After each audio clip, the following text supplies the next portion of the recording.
Hey, welcome back, everybody. This is part two of the 1991 Series 2 WWF Hasbro release figures. We did go over the first first seven figures in the first video. Here in part two, we're going to go over the remaining eight figures, six of which are part of the first batch of two packs or tag team sets. Per usual, we will dive right in with the carded figures and then take a quick look at the loose individual figures.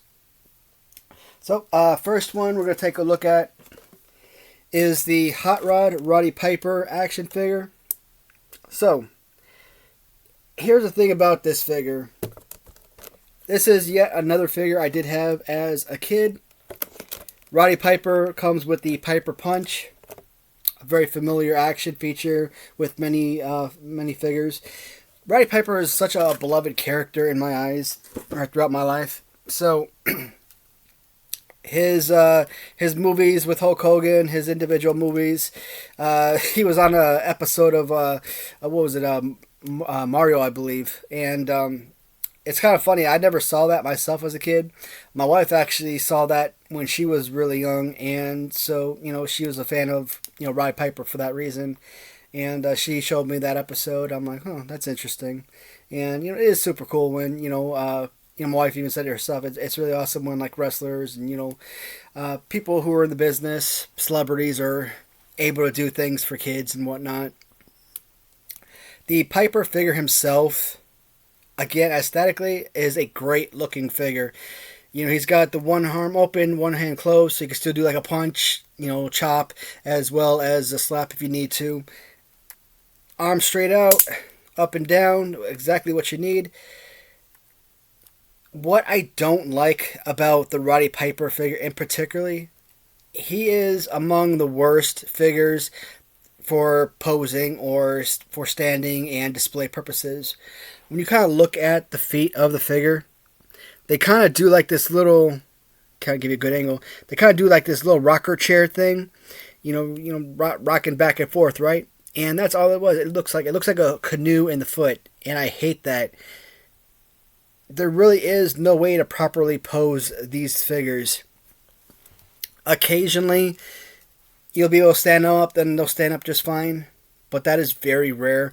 Majority of the time, you either gotta tape the feet down, or you basically gotta lean them up against the wall, some glass, other wrestlers or something to keep them standing upright. Such a great looking figure, but that feet make him, I think I had him on my list at number 2 as the second worst action figure, and I could be wrong about that, about my placement. And the Bushwackers, they're another great looking tag team, but their feet make it impossible to stand on their own, and it's why I despise the figures myself. And like the $1 Million Man in Series 1, Smash out of Series 1. Who else out of Series 1? Trying to look at the figures on the ground here, trying to see who else does this. But there's several figures that have this little arm punching motion. They just slap right forward. Roddy Piper, I don't know. It's hard for me to because I didn't really grow up in that era. That probably like predates my life. I really don't remember like Roddy Piper particularly being a bad guy per se. Obviously, going back and watching old videos over the years and stuff, yeah, you can see how he was like the WWF's franchise heel face type of deal. Not face of the franchise, but at least the face of the bad guys, the face of the heels, or whatever you want to call it, however you want to describe it. I always remember as a good guy, and like I said, I know him as much as an actor as I do as an actual wrestler. And great commentator always. Piper's Pit, which was always a fun, lot of exciting things happening on there. Not quite as much as excitement as you would find on Brother Love, because anytime there was a Brother Love story, it always seems like somebody was getting attacked. Earthquake sitting on Hogan or something crazy. I just love the character, and this is one of those deaths. When I learned about it, it really hit home for me. And most recently, who was, Tommy from Power Rangers. I was 8 years old when that show came out, right? And when he died, that to me was like the first real major superhero that I can remember in my life. And when the day is going to come when Hulk Hogan passes, and that day is going to suck. He's getting up there in age, obviously, and these are like true heroes in your mind. And Roddy Piper, that was a tough call for me. I really wish I had more information, more stories about this particular character that I've always appreciated, but for now, we'll look at just the figures and not necessarily the backstory. Sadly enough. So, I don't have a carded figure for this one. So, I'm lucky enough to have all of Series 1 and all but one of Series 2 carded. And it's a pretty clear and obvious one. Dusty Rhodes. So, and like I said in the previous video, all these figures I'm looking at here in Series 2, these are all duplicates. So, they're not all going to be in mint condition or anything crazy like that. Reason I can't get a Dusty Rhodes, it's not that you can't find them on eBay, because they do pop up from time to time, but there are very few things I'm willing to spend a fortune on. I love the Hasbro line. I said it a million times. The WWF Hasbros are my favorite action figures. I might covet LJ. I might enjoy talking about LJNs more. I might enjoy custom LJNs more. Even the size of playability, I might gravitate towards looking at those figures than Hasbro. But these are the figures from childhood. Even to today's standards, with how many people are essentially copycatting these figures and creating their own versions, they're such a desired and beloved line. I just can't spend a fortune on Hasbros. I think the most money I ever spent on a Hasbro figure, and I gotta think about it, because I think my carded Andre probably cost me somewhere around $250 to $350, and I think that's pushing it. Some of the duplicates, the tag teams like Nasty Boys or Legion of Doom, I may have paid like $400 to $450 on those guys. Demolition would be another one. Individual card of Axe and Smash, goes for over $200 a piece. And it's just because I wanted those figures to try and complete the collection as much as possible. But when you get to like guys like Dusty Rhodes, who, if you were to find a mint card, you're looking at about $1,200. I recently tried bidding on one where the bubble was coming off, which is fine. Everything else looked great. I think it still sold for like $600 plus or so. And it is a fantastic figure. I mean, I love Dusty Rhodes. Dusty Rhodes, every time I talk about immensely popular legends of wrestling, there's always three guys that I point out. I always point out Dusty Rhodes, I always point out Ric Flair, and I always point out Hulk Hogan. Because no matter where they go, AWA, WCW, WWF, they were, heck, even going across overseas and going to New Japan Professional Wrestling, or whatever their title was. They were highly successful in that area as well. So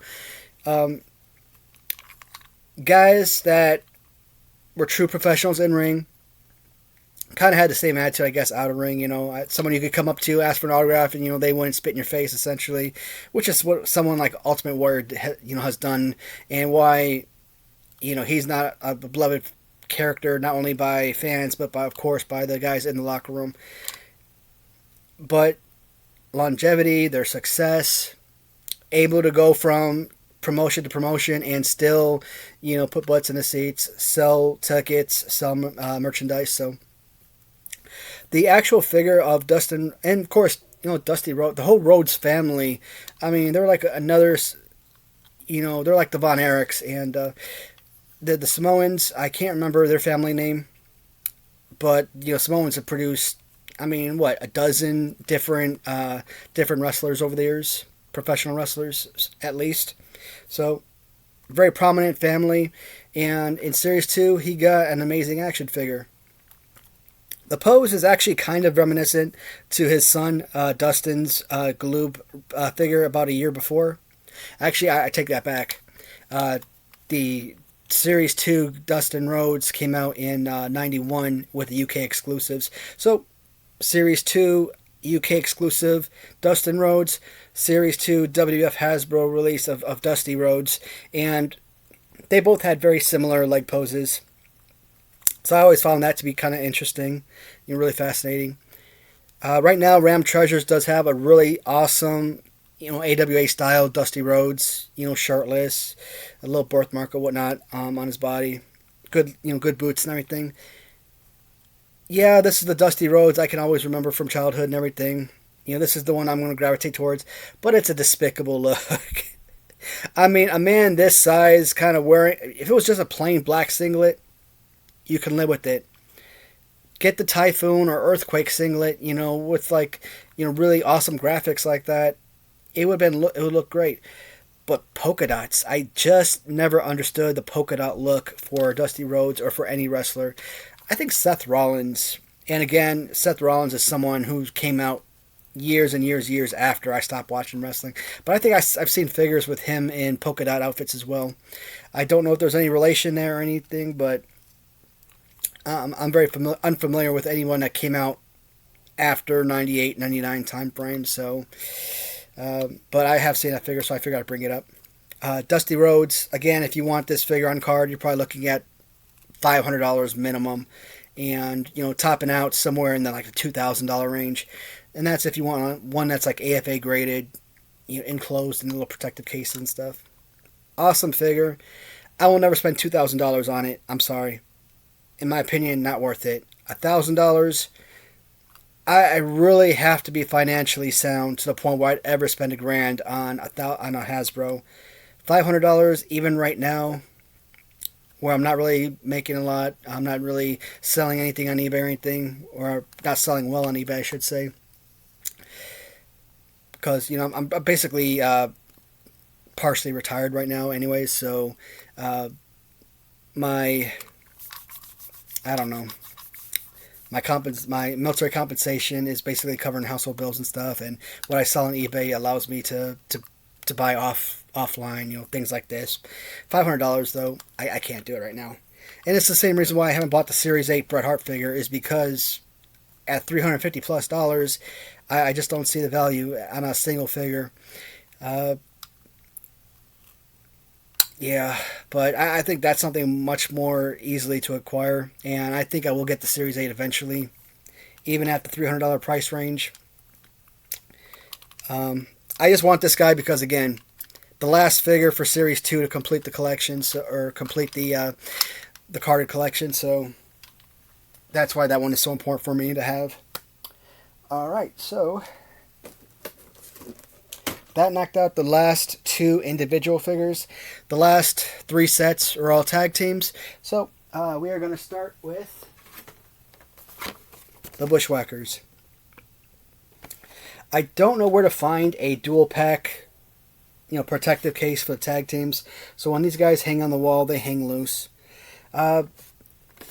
I don't know what territory they're out of, or maybe it was an overseas promotion or something, but very popular as the Sheep Herders and the Bushwackers, and I mentioned it in the last video with Jim Duggan. They're really, brutal guys in these little, lower promotions. But once you start getting into, things like WWF, which has to be kind of watered down some, especially for the younger viewers. I talked about it before, where I kind of laugh nowadays, and you think with the days of COVID and everything, and to think about, your wrestlers coming down the aisle, licking your face and everything. I'm like, gross back then. Those are charges filed against them for assault by today's standards. Yeah, what I like about the back of this card, it actually does show you all of Series 2 and a lot of Series 1 figures. So, that's nice to have. And these figures on card, these figures on card are actually a couple of the best looking carded figures I really enjoy. So, they have the Down and Out Blaster and the Down Under Pounder. So Butch is the down and out blaster. This is Butch. And I don't understand, how you get a down and out blaster. I mean, all it is a leg drop, just like IRS and Green Suit, $1 Million Moon, etc. So I talked about it many times. In Series 2, you have Butch. In Series 10, they re-released the Bushwackers with a more Desert Storm camouflaged uniforms and camel pants and shirt and whatnot.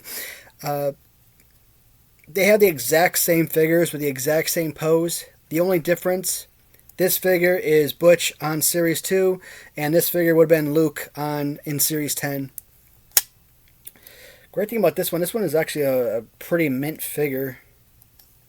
And this one ain't even part of my original collection, so that's pretty awesome. But aesthetically, a beautiful looking figure. And again, one of the best looking figures, I think, aesthetically. But what do I talk about? The way that their feet are kind of curved a little bit, especially with the little heel and everything, they just do not stand well on their own. Can you, like Roddy Piper, can you stand them up? Relatively simple. Some figures, the answer is yes. They will stand up, and they will stand up on their own for a long periods of time. But if they're like in a shelf or something, you hit that shelf, they will tip over. There's no doubt. So figures like the Rockers, like Bushwackers, like Roddy Piper, etc., you do have to tape their feet down because they will go flying all over the place, knocking over other wrestlers and destroying your collections and whatnot. So that is Butch. I think Butch died very recently. I don't remember when, but I remember seeing a lot of videos about, rest in peace, Butch. So it had to be within the last several months or whatnot. So that was really sad. Luke, again, Luke for Series 2. This would have been Butch for Series 10. And all they did is swap out the heads on the bodies. So this right here is, I just kind of enjoy doing the feature here. That's always really fun. Butch is a playable figure. Luke really isn't. This is obviously the better of the two because of said look and everything, and because I enjoy the little feature, the little action feature here. But as far as playability goes, I mean, there's not really much there. You kind of got to move their arms around in order to get the punch in the right area. Can't really do a body slam or anything with this. So, of course, I enjoy this version of Bushwhacker is always going to be more expensive than the other. But it's more of a display piece for me. It's not really much of an individual wrestling figure that you would really enjoy. So I said I was going to mention all the figures I had as a kid, and I haven't really been doing that. And even in the last videos I made, I kind of had to go back and, talk about things I did have as a kid. So Series 2, just kind of backtrack a little bit. Backtrack, we had Hogan, we had Warrior, we had Green Suit, $1 Million Man, Honky Tonk Man, Jim Duggan, we had Jimmy Snuka, we had Roddy Piper. We did not have Dusty Rhodes as a kid, and we did not have the Bushwackers as kids. But we did have the Rockers as kids. So most certainly one of my all-time favorite tag teams, period. I don't care if I'm a kid or if I'm an adult. I absolutely love the Rockers. To me, they are a perfect complement to one another. And so obviously we know the Midnight Rockers from the AWA. Very popular tag team. True essence of the terminology when you say high flyers. The great thing about the Rockers is, like I said, because they complement each other so well, a lot of big egos out there. So, like when you have a tag team, guys come in, they'll spend like 10 minutes in the ring while the other guy just kind of sits on the outside, want to be tagged in. And, it's not really until that wrestler gets in trouble where he'll eventually tag out.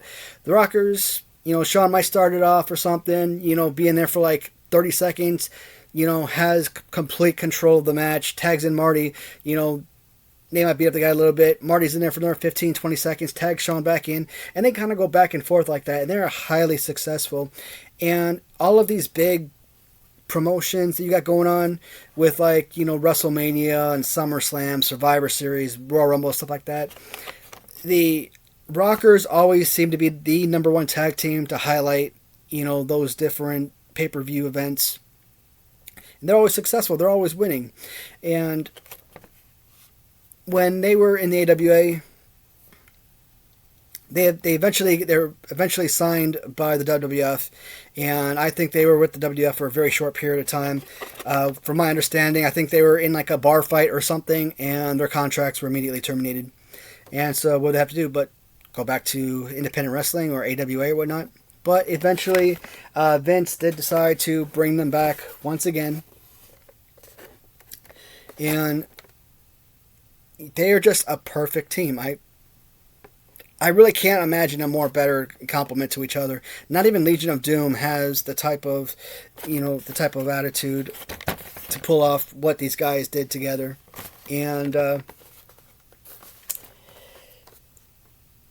today, there's certain guys in WWF where you just know they have more pull than other characters.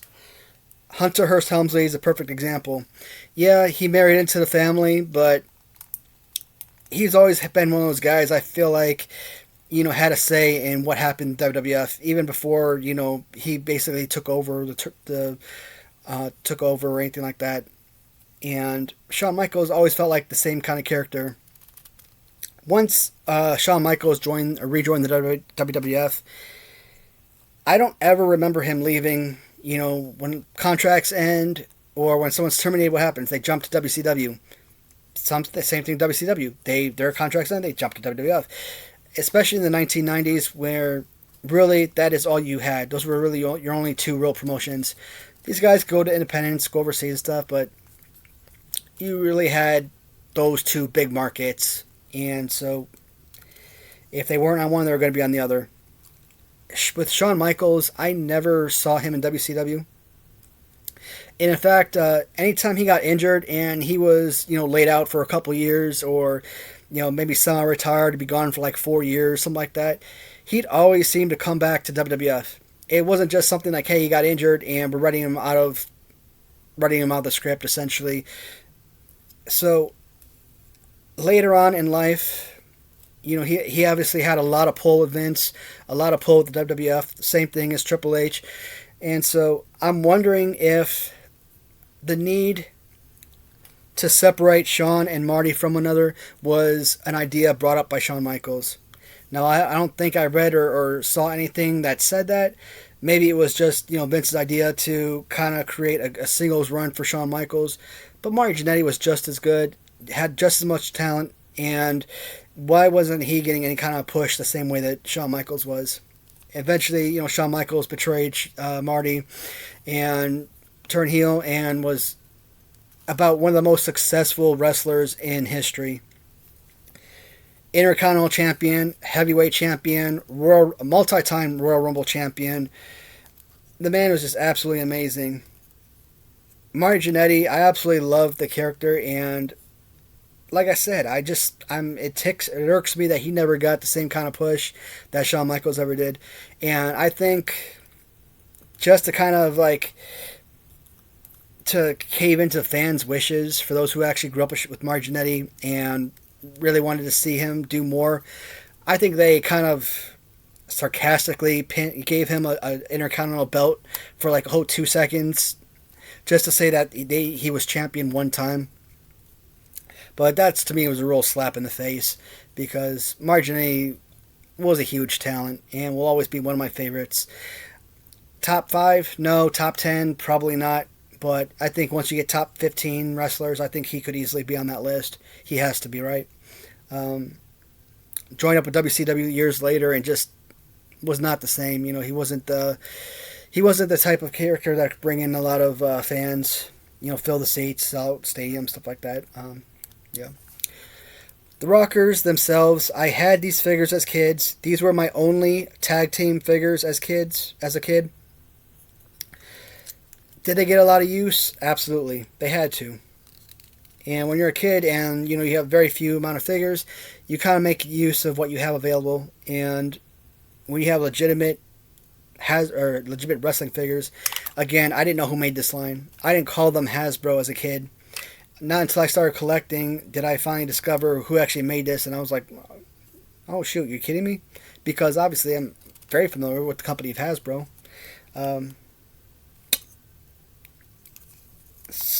Why are these two of the worst figures of the entire Hasbro line?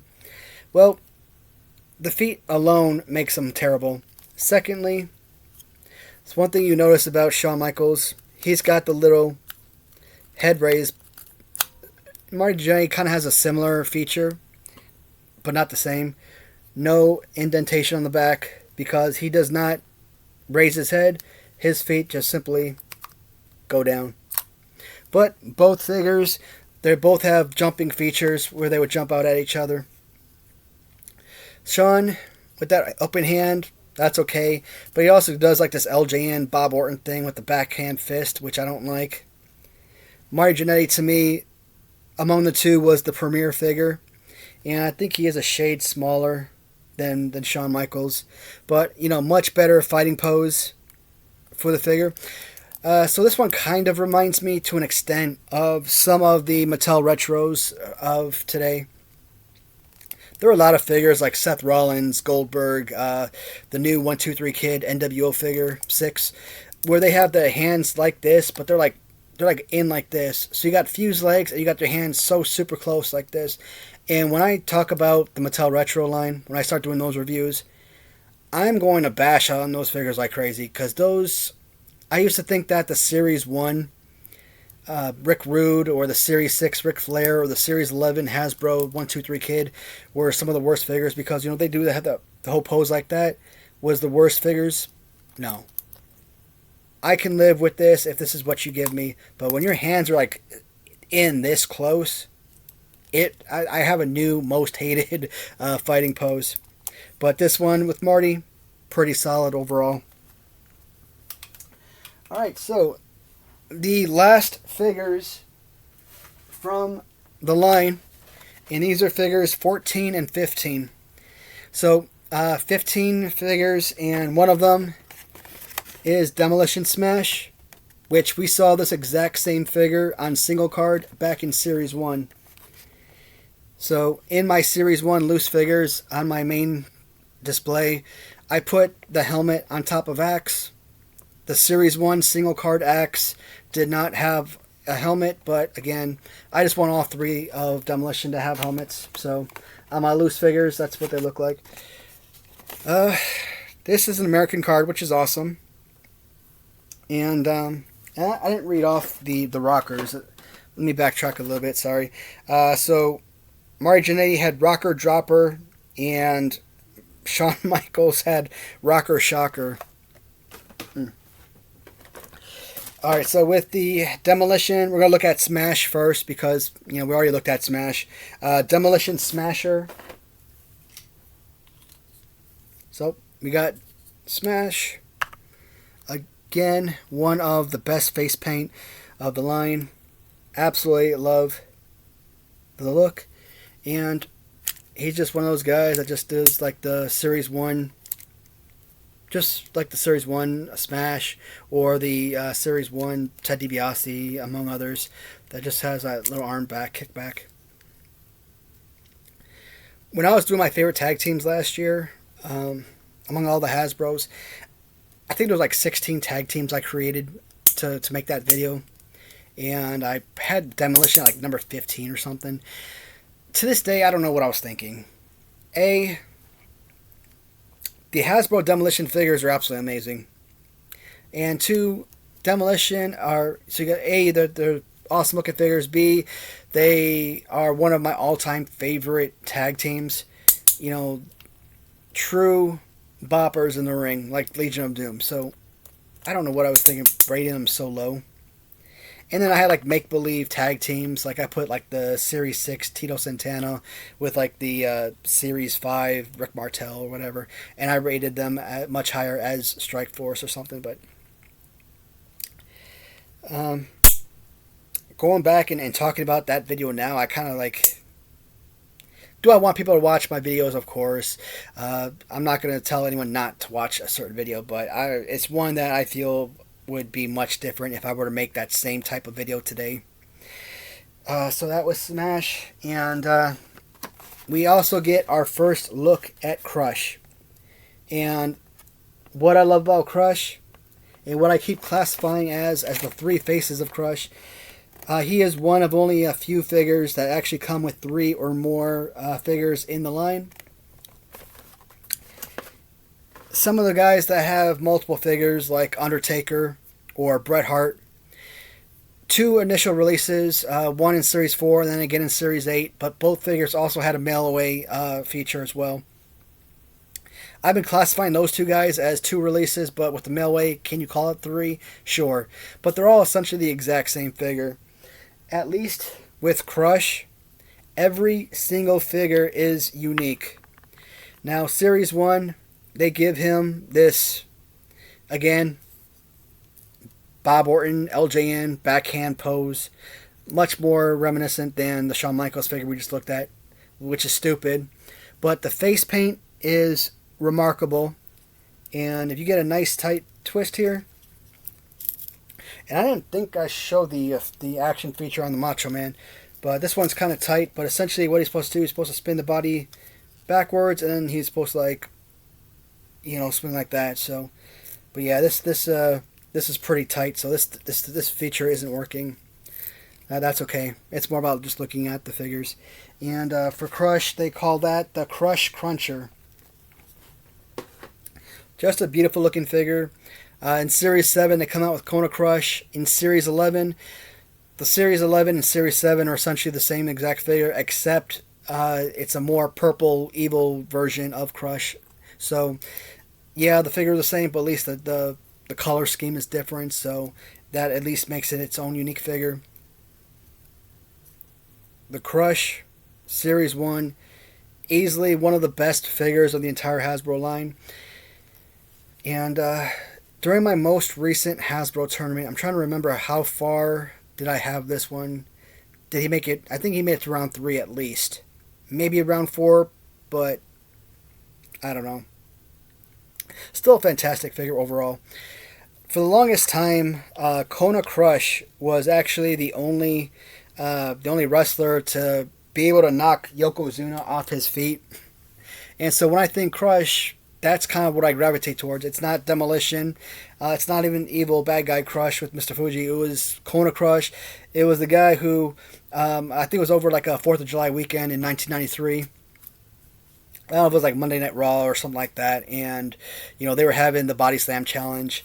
And, you know, Macho Man and Crush and just all these other guys were out there to kind of, you know, body slam Macho Man and win the competition, whatever.